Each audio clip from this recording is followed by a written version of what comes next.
My name is Julia Anderson, and I am a coordinator for the Expressive Therapy Services at Center for Eating Disorders. Well, oftentimes it is difficult for patients to tolerate their emotions. It isn't always a sense of relief for them to express their feelings. Sometimes they're afraid of their feelings.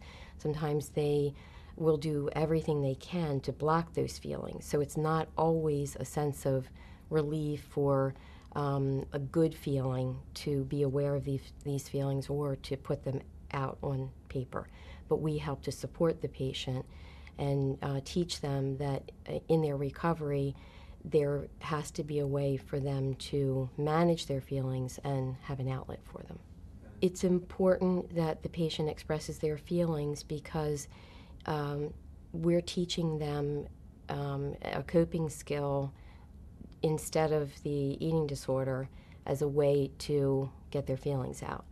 The eating disorder usually masks their emotions. So we're providing an opportunity for them to, instead of using their eating disorder, to express those feelings, which is very healthy. We use art therapy in groups. It's very important that the patients feel supported. Group therapy is actually ideal for eating disorder patients, and it's ideal for art therapy because the patients get to witness their peers using the variety of medium. Sometimes patients come into the center and they've never, done drawings or collage work before.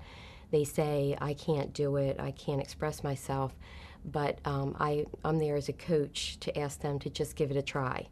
And don't worry about, if it's perfect or whether there's a right or a wrong way to express yourself. I just ask them to give it a try.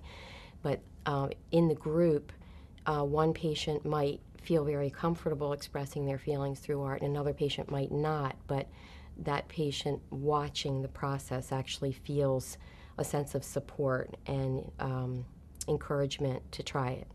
One of the benefits of using art therapy with patients is we are able to address the body image issues that so often eating disorder patients struggle with, and that is the perception of their body size and their feelings about their body. And this is one of the rare phenomenons in eating disorder patients where they really don't understand that they see themselves differently than how everyone else sees them. We call that body image distortion. One of the techniques that we use is a body tracing.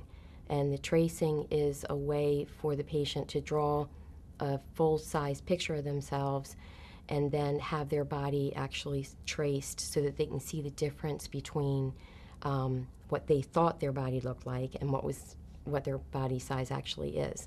Actually, a lot of times patients see that as a turning point in their treatment where they can actually visually see the difference between what's in their head and what their body shape actually is. Well, actually, I think that art therapy is one of the very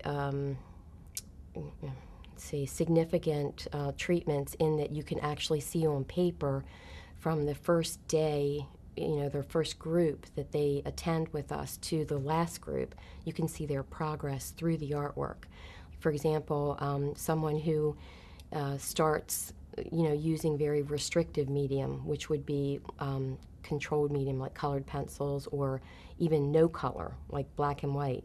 And then through the process of treatment, they might start using oil pastels or chalky pastels and taking up the whole size of the paper rather than a little corner of the paper. That's usually a lot of progress for the patient because they've kind of learned how to trust themselves, express themselves, take up, the full-size sheet of the paper, use all the art medium that we have. That's very rewarding to see that.